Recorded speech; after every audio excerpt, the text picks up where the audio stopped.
Professor Baxter is a genius surgeon, but a lot of people just see him as a mad scientist. He keeps a strange girl named Bella locked up inside his house. Her speech, behavior, and movements are exactly like a toddler's. Whenever she sees something pretty or funny, she just giggles like a little kid. She can barely string a normal sentence together, and when she walks, she constantly trips over her own 2 feet. Max is a young doctor and one of the professor's students who looks up to him with a ton of respect. The professor actually offers Max a job to be his personal assistant. His main gig is to closely observe and record Bella's daily data. When it comes to Bella's past, the professor just tells Max that she took a severe blow to the head and is now rapidly getting her speech back. The moment Max lays eyes on Bella, he's instantly hooked. She's just incredibly beautiful.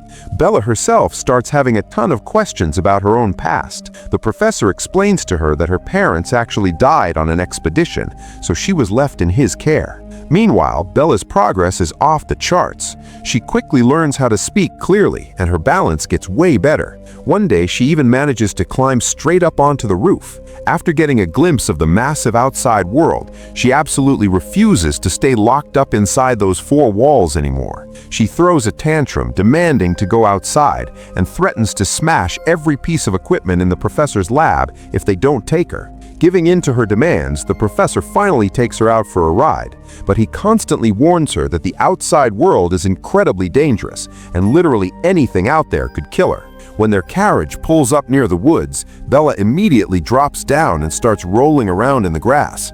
Max even catches a frog for her, but Bella just straight up smacks it to death. After lunch, the professor gives the order to head back home, but on the drive back, Bella demands to get some ice cream.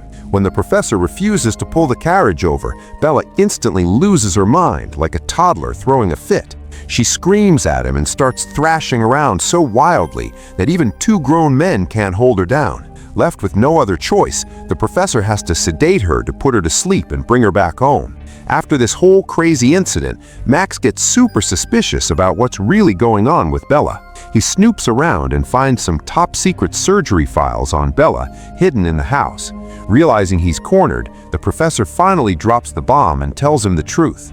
It turns out, Bella was actually a pregnant woman from a wealthy family who jumped off a bridge to take her own life. By the time the professor pulled her out of the water, she had no pulse, but her unborn baby was still alive. So the professor did the unthinkable. He transplanted the baby's brain straight into the dead mother's head. After pulling off this insanely complex surgery, he somehow managed to bring her back to life. That's exactly why Bella has a fully grown adult body, but acts just like a toddler. Moving forward, Bella starts experimenting with her own body. Using a piece of fruit, she figures out that she can actually pleasure herself. She's completely mind-blown by this brand new feeling. She even tries to get the housemaid to try it out, but the maid just gets terrified and thinks Bella has completely lost it. Later on, Bella is right about to use a cucumber, but Max rushes in and stops her. Meanwhile, the professor notices that Max and Bella are actually falling for each other. He gives them his blessing and agrees to let Max marry her. When Max pops the question, Bella happily says yes, but the professor has one major condition. After tying the knot, they have to keep living right there in his house. To handle the legal side of this agreement, they bring in a lawyer named Duncan. Duncan is a super slick and sleazy guy who is a total womanizer. He immediately sets his sights on Bella. While going through the legal paperwork, he tries to figure out what Bella is really about and gets completely captivated by her beauty. Taking advantage of her innocence, he makes a move on her and starts messing with her head. He promises Bella that he will take her traveling around the globe and show her the outside world. Since Bella literally doesn't know how to lie, she marches straight up to the professor and spills everything. She tells him flat out that she wants to run away with this lawyer, Duncan. She says, "I am going to marry Max, but first I need to go see the world with Duncan." Because Bella's mindset is basically that of a child, normal social rules and morals just can't hold her back. The professor knows there's no point in trying to stop her, so he gives her the green light to go. When Max finds out that this lawyer took advantage of Bella's innocence, he loses his mind with rage. He tries to attack Duncan, but Bella actually ends up knocking Max out cold, dropping him to the floor. The professor loves Bella like his own daughter, So right before she leaves, he sews a bunch of cash inside her clothes to make sure she won't struggle out there. After Duncan takes Bella away, they dive headfirst into a wild, unrestrained lifestyle. He starts feeding her all kinds of delicious, fancy foods. They hook up 3 times a day, and Duncan constantly brags that he's the only guy who can give Bella that ultimate satisfaction. Once they're out of the city, Bella really starts to feel her freedom. But eventually, Duncan gets completely wiped out and falls asleep snoring in bed. Bella, on the other hand, still hasn't satisfied her cravings, so she wanders outside all by herself. It is exactly at this moment we notice that even though the movie has been in black and white up until now, the second Bella steps out into the free world, the whole scene bursts into full color. Bella is completely mesmerized by the outside world. She eats so much food that she literally ends up throwing up. She hears live music for the first time, watches people brawling in the streets. Everything is just totally brand new to her. Later, Duncan takes Bella out to dinner with his friends, but Bella has absolutely zero clue about social etiquette. When she doesn't like the food, she literally spits it right out of her mouth. She even starts talking openly in front of everyone about her private, intimate moments with Duncan. Duncan panics, scolds her, and coaches her to just politely say, "The food is delicious." When they head back to the table, an upper-class lady mentions that her father is dying. Meanwhile, Bella sends a postcard back to her professor, letting him know she's doing great.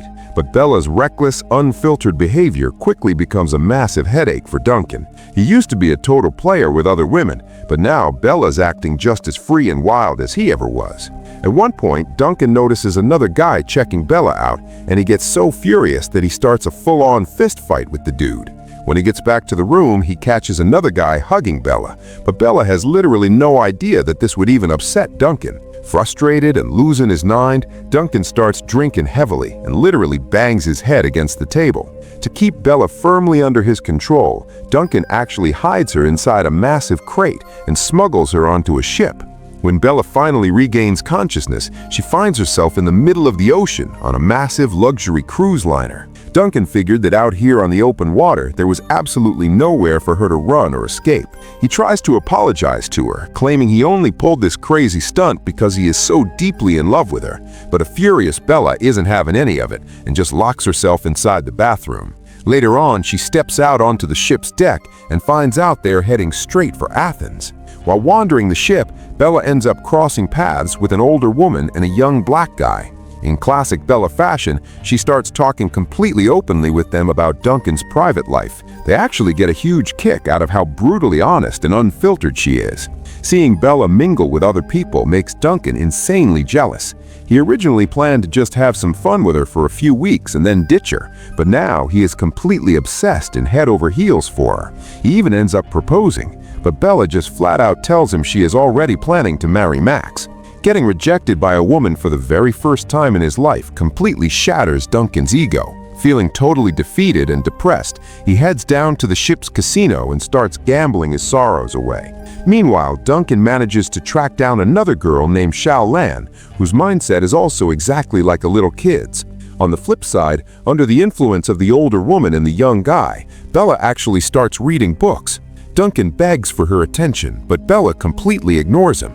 In a massive fit of rage, he grabs her books and hurls them straight into the ocean. He loses his mind so much that he even tries to throw the older woman overboard too, but the ship's crew quickly steps in, grabs him, and locks him inside his room. After that, the young guy tells Bella the hard truth, that the real world is an incredibly cruel place. When the ship docks at the port of Alexandria in Egypt, he takes her to look down at the slums. He shows her the extreme poverty, where people are literally starving to death and dead bodies are just piling up. Seeing this horrific reality, Bella completely breaks down in tears. Desperate to help, she runs off, grabs all the money Duncan had won from gambling, stuffs it into a box, and hands it over to the ship's crew to give to the poor people down below. But the crew completely plays her for a fool and just steals all the cash for themselves. When Duncan finds out his entire fortune is gone, he screams like an absolute maniac. Since they're completely broke, the two of them get kicked off the ship as soon as they reach Paris. Now, Duncan has absolutely nothing left. He sits on the streets, cursing Bella out with every dirty word in the book. Trying to survive this miserable situation, Bella manages to find a hotel that operates as a brothel. The madam running the place figures out what Bella is looking for and makes her a business offer. She explains that for every client, the house takes a 10-franc cut and Bella keeps 30. Bella is super curious about what it's like to be intimate with other men, and she desperately needs the cash anyway, so she agrees to the deal. Her very first client is so incredibly fast that he is completely finished after just 3 thrusts. Bella takes her hard-earned cash, buys some food, and brings it back to Duncan. But the second Duncan realizes she made the money by working at a brothel, he completely loses it. He aggressively throws the food away and screams at her, calling her a prostitute. But Bella isn't going to just sit there and take it anymore. She pulls out the emergency stash of cash the professor had sewed into her clothes, tosses it at Duncan, and tells him to buy a ticket back to London and get out of her life. Duncan ruthlessly snatches all of Bella's money and walks away, leaving her all alone. Bella just keeps working at the establishment. She starts thinking that the whole system of men lining up to pick women is totally unfair, and that women should actually be the ones doing the picking. The madam calls Bella into her office and drops some deep wisdom on her. She tells her that to truly understand the world, you have to experience every single side of it, and only then can you actually change society. This totally blows Bella's mind and deeply influences her perspective. From then on, she starts mingling and spending time with all sorts of different people. One day, Duncan actually comes crawling back, begging to marry her. But Bella just looks him dead in the eye, tells him it is completely over between them, and calmly walks away. Getting rejected yet again, a furious Duncan curses at her and violently throws a snowball at her from behind. Meanwhile, back in London, the professor is battling terminal cancer, and his final days are rapidly closing in. He gets Max to send a letter out to Bella. Max also goes looking for Duncan to see if he knows anything about Bella's whereabouts, only to find out that Duncan went completely insane obsessing over her and is now locked up in a mental asylum. Finally receiving the letter, Bella rushes back to London as fast as she can. When she sees the professor, she demands to know the truth about the C-section scar on her stomach. That's when the professor finally comes clean and tells her the entire truth about her dark past. Bella is furious at first, but ultimately she forgives him and makes a huge decision. She is going to study medicine herself. The professor ends up leaving his entire clinic legally in Bella's name. Bella then turns to Max and asks if he still wants to marry her.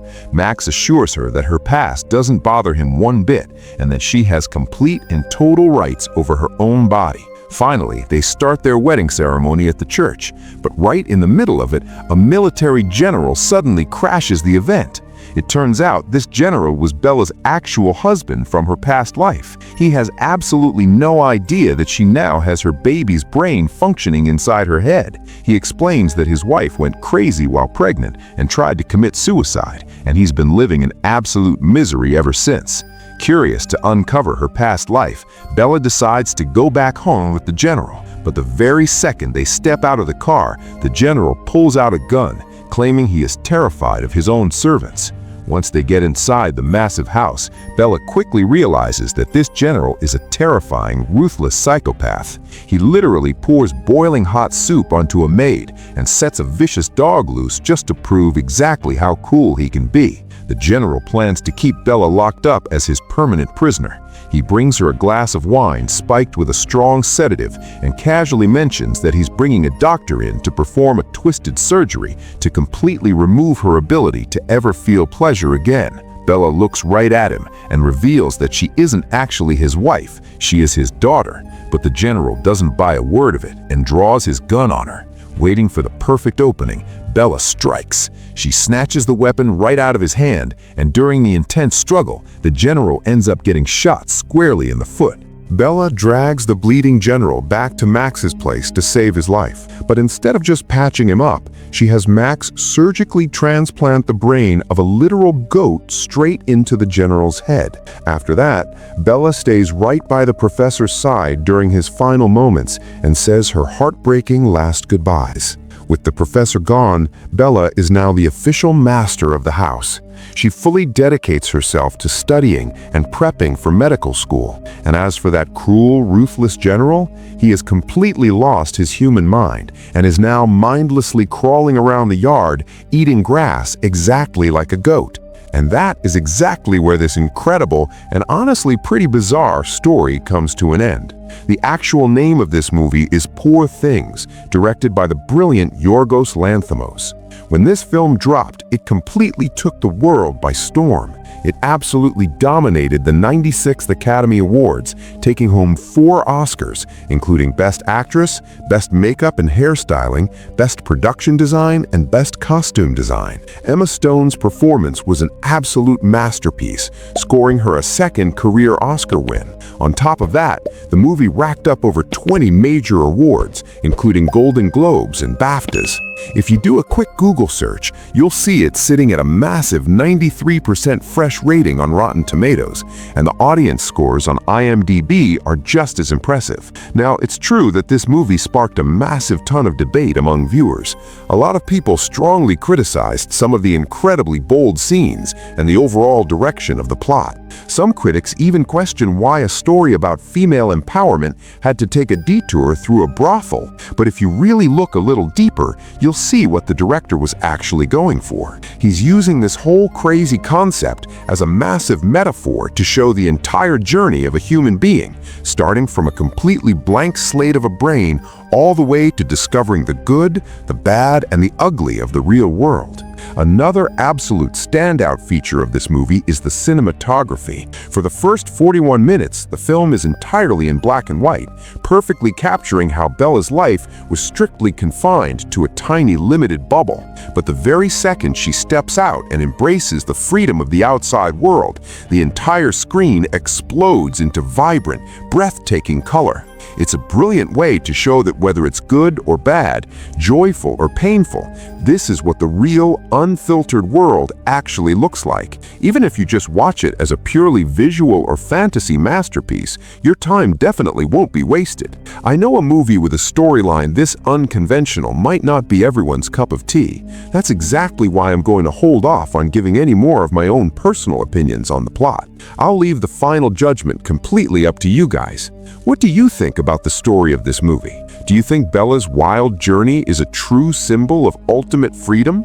Don't forget to drop your thoughts down in the comments below. I'm going to wrap up today's story right here. It takes a massive amount of time and hard work to break down masterpiece films like this and bring you all the accurate details. So if this video kept you entertained even for a minute, please smash that like button and subscribe to the channel. Trust me, your likes and subscriptions are the absolute biggest motivation for me to keep bringing you more amazing videos just like this one. Don't forget to share the movie with your friends. I'll catch you guys in the next video with another masterpiece story. Until then, stay safe, take care, and peace out.